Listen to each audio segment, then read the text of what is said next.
I'm Anup Kumar, and welcome to this yet another new edition of Cleveland Conversations. Today we are going to talk about local journalism, and with a little bit twist to it. The twist here is this, that we will not only talk about local journalism, we'll talk about hyper-local journalism. And in the last few decades, what we have seen is the demise of newspapers. Many cities across the United States don't even have a newspaper. But there is a silver lining in this. And the silver lining is that many neighborhood and community newspapers are doing just fine. Some of them are also thriving. Some of them are innovating new ways how to deal with the digital transformation and yet serve their community. Now, we will talk a little bit about what is neighborhood journalism. And to do that and to see the future of neighborhood journalism, today we have Mr. Rich Weiss. Mr. Weiss is Vice President of Cleveland Neighborhood and Community Media Association of Greater Cleveland. He's also the Executive Director of Neighborhood Media Foundation and a publisher of a neighborhood newspaper, the Tree Monster, which serves the community in Tremont area of Cleveland. So, welcome, Rich. How are you? I'm all right. Thank you so much for that introduction, Dr. Kumar. Oh, I guess, why don't we just build on that introduction and a little bit talk about your passion for journalism, especially at this very micro level. My wife and I started a community newspaper for our neighborhood of Tremont. It was a hobby, but we were telling stories at a time just when the plain dealer was going down to 3 days of home delivery.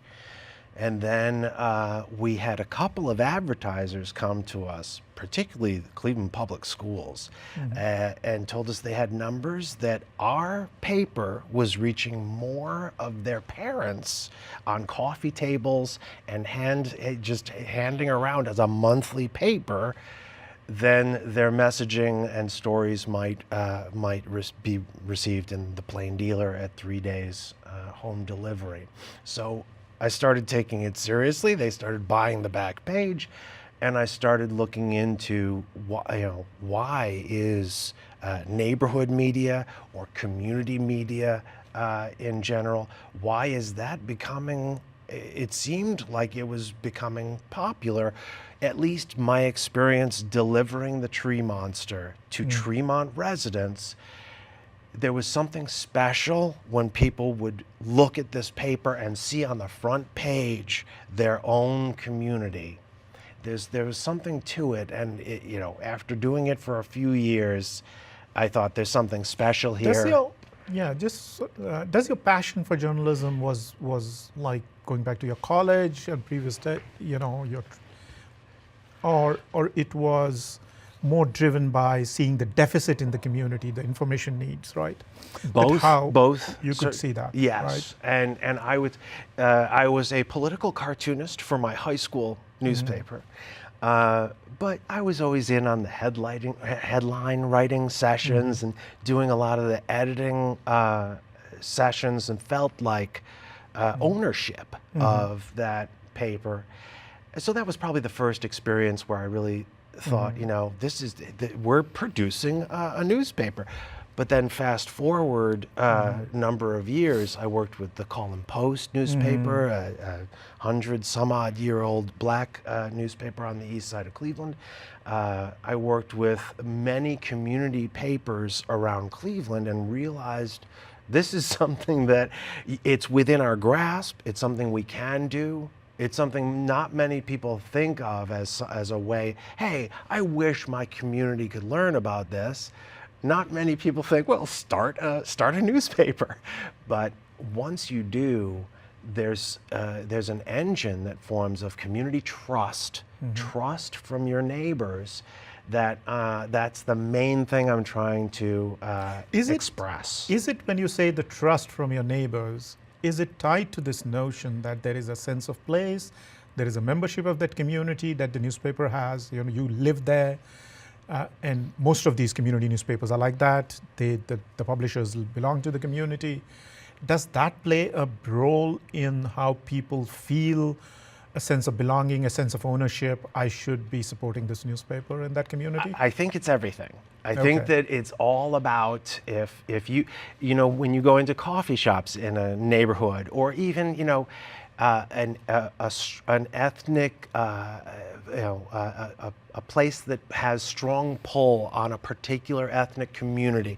You go to those places, you see a stack of free papers, and when you see that stack of free papers, if you also know frequently in that same room, in that same coffee shop, in the same bar or restaurant, that you could actually run into one of these people that's writing these stories, because they are in the community, there's something that people automatically feel a sense of trust.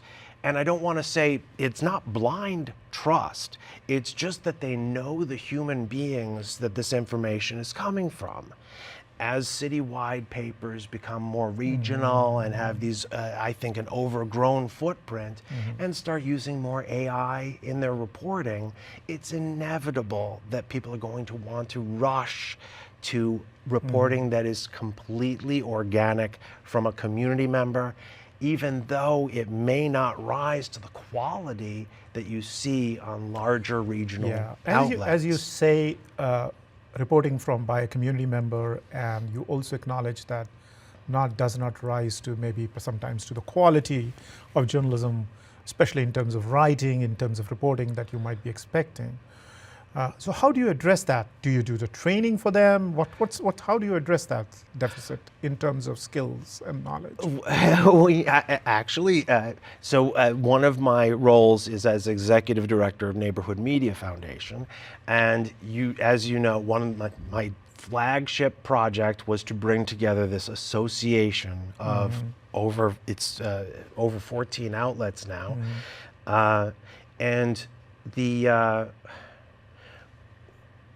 In each case, there is, I'm sorry, what was the question again? I was saying that when you said sometimes the quality might not be the same, and Yes. how do you train your journalists to get that quality, reach that? Altogether, we participated, we convened national and local partners to put together a community journalism training. It's through Tri-C, Cuyahoga Community College. It's an 8-week free training, after which you get a certificate in community journalism. But you can also apply that time. You can test into Tri-C hours. You can get credit hours for it. But primarily, it's just to get it out there to community members. You, community member, we need you to start telling stories. If you feel your community, your ethnicity, your locality is not well represented in larger media, let's see how you do on your own. Yeah, I recall, we used to have at Cleveland State, our new students would go and work for Telegram, some of these community newspapers, even your newspaper for that matter, the Tree Monster. And that was another way of getting people to work with them. But this idea of getting a certificate in community journalism is a good one, because you're not looking at these reporters as a full-time journalist because they might have other jobs, but they acquire these skills to do the reporting as well. Absolutely. Right? As community members, having the empowering community members to tell stories from their own community perspective. Ideally, we're tempting them with credit hours into full programs, into maybe coming to Cleveland State, maybe going to Kent State for J school training. Come back to our community and start doing reporting about your own community. When you go out onto your porch and get your mail, what do you see? Can you report it to your community? If you can, you're probably in the right place doing the right thing. Otherwise, if you're going someplace else to try and be someone else's community, it just doesn't come off as genuine. So I think that membership of the community, that being a member of that same community is an essential component of that. So how do you see that? How would you, define community journalism or neighborhood journalism? How would you define it? I would define as separate from local journalism. I would define community journalism as stories being told from the perspective by and for the community in concern. And so a lot of where I'm concerned with trust in Right. media. Yeah. So a lot of the distrust comes when you have outsiders coming into a community and describing what's going on, usually for an audience that's not inside that community. So really the community itself is neither the subject totally or the recipient of that information. Right. But if you have someone from within that community tell that same story or partner with a larger organization that's trying to tell a story that people in that community are going to absorb, then you need to really use, I call it the voice of that community. You need to allow room for community voice in with quality journalism. Yeah, I see how you have conceptualized it, and I see a value in it as well. And so if we generally when we think of journalism, we talk about watchdog function of newspapers, but in addition to that, I've always felt that there is this serving the information needs of the community, right? And I think that's where you're pitching community journalism, serving the information needs of the community. Yes, right? Yes, absolutely. And it's not that we can do the job fully ourselves, like as the Tree Monster, my neighborhood newspaper, 8,000 residents. We can't do journalism. We can't fill the hole in journalism ourselves. Right. But if we gather with our other outlets, it's a simple concept. Form an association, share, compete. Instead of competing, collaborating, cooperating, because particularly in ethnic, community, and independent media, you're dealing with totally separate audiences. Why wouldn't you collaborate to deliver better quality information? So there is this association of Cleveland, Neighborhood and Community Media Association. Yes. There's a lot of collaboration over there, sharing of stories, sharing of news stories which get published in different publications. Those kinds of things happen as well. Yes, right? We have a regular date with the mayor for community media only roundtables, and we'll do these even after a State of the City speech. He'll come to we've done these live on WOVU radio as well. He'll come to our outlets for questions. And he just speaks to us directly. And when you hear Annie Ying Pu from the Erie Chinese Journal ask a question, there's a quality of the voice. There's a community nature of the face that you don't normally see. Pierre Bajani from the Profile News Ohio, which does Middle Eastern Arabic papers. La Via is a brand new newspaper just by and for Cleveland's Hispanic community. When everybody introduces themselves, you feel like, as a newsmaker, you're talking directly to these grassroots communities. I can see how that creates diversity of voices. It tries to, serve the ideal of pluralism in society. So I can see that benefit that comes from it from the community level. But and especially when you mentioned these ethnic media which was serving different ethnic communities in Greater Cleveland. Cleveland is very diverse. It has all these ethnic communities which have their own neighborhoods. So I can see that. How do you sustain a venture like this, which largely is a community service? I'm sure nobody's becoming a millionaire running a neighborhood newspaper, right? So how do you do that? Chuck Hoven, who is the managing editor of the Plain Press, famously said to me, "It's a vow of poverty." But I do feel that there's a new day. I'm depending on it. I feel there's new popularity of community papers, ethnic papers, independent papers. and online as well. I'm not anti online. I just don't feel that the decline of the industry is as focused on the trust issue as it should be. It's focused on newsprint versus digital. It's focused on advertising to exurbs versus inside Cleveland zip codes. There are a number of ways that the I lost myself again with that train of thought. That's okay. I'll go move to something which you might want to share more about. So do you think that foundations and grant-making agencies are more supportive of this venture? They see the value in it, usually, at this level. We need to, again, just define the difference between community journalism and local journalism. Yeah. Yes, I feel that there's a big national push for local journalism and supporting or reinventing ways to have at least one outlet speaking for an entire city or more likely a region. Yeah. In this case, I think we're still a ways off from foundations, particularly national foundations, thinking that community media would be the solution, mainly because how can you, it's difficult to visualize, they've got a certain number of checks.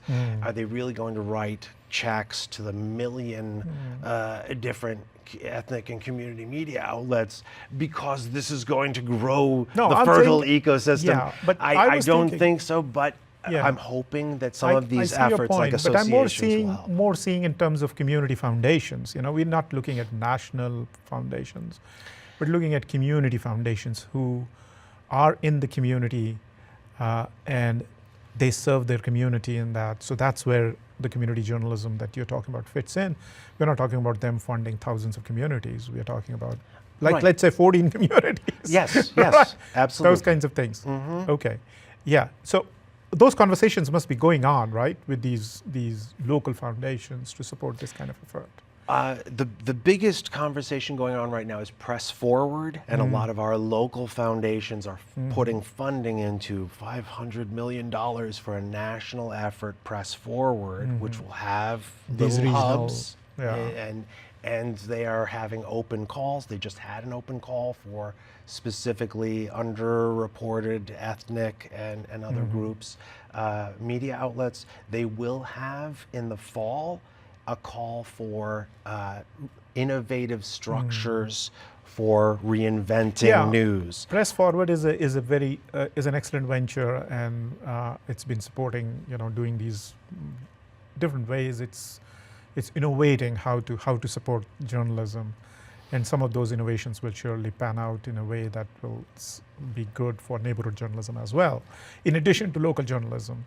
And here in Cleveland, we had a group of funders come together that called themselves the Journalism Funders Collaborative. Okay. And so a lot of what they did was research that wound up leading them to Signal Cleveland. And so their funding is going to Signal Cleveland, their funding is going to Press Forward.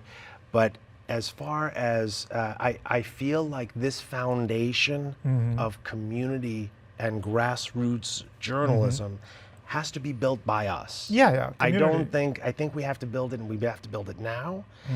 But eventually the efforts that we see going on towards local journalism will lead foundations, local and national, to the grassroots community outlets, because once you get to the dead end, the cul-de-sac, you have to get off your bike and go through the weeds, and you need someone who knows what that area looks like, where the important milestones are, to lead you through that. We need to partner with and collaborate with even larger local media outlets, or else I'm afraid they will not survive.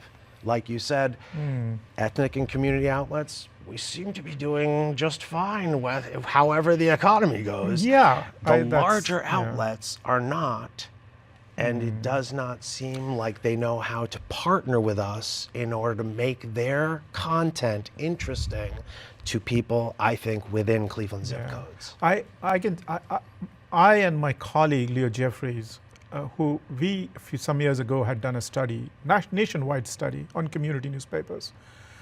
And what we found was that they were very bullish about the future and the prospects for themselves, both in terms of whether they will survive or going forward, whether they will be able to serve their communities.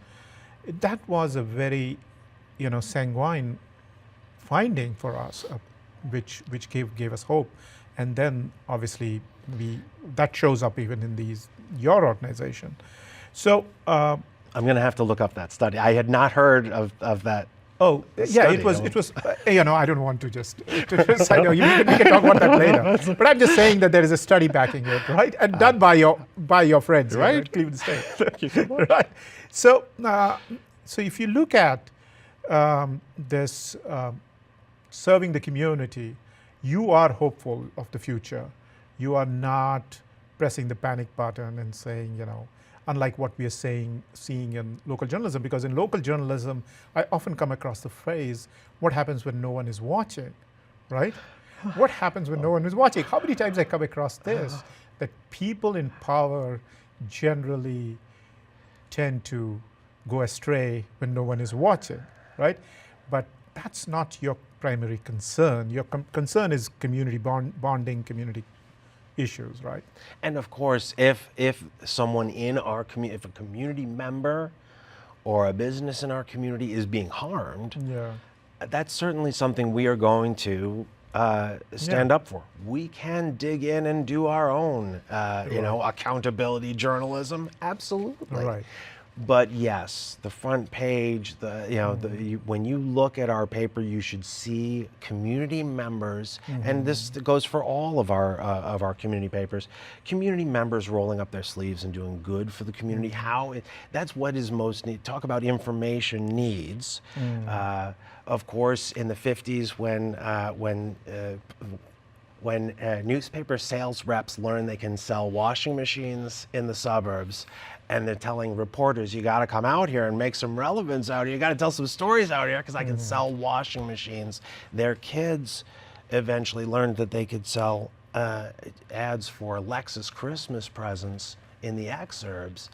How do they find their way? The reporters are stretched way out into the exurbs. All we have in Cleveland zip codes is police scanner journalism, which sure, it helps scare the suburbs and exurbs into buying security systems for their homes, but it doesn't do much for trust in journalism. It just sets up this us versus them scenario that makes a single entity money.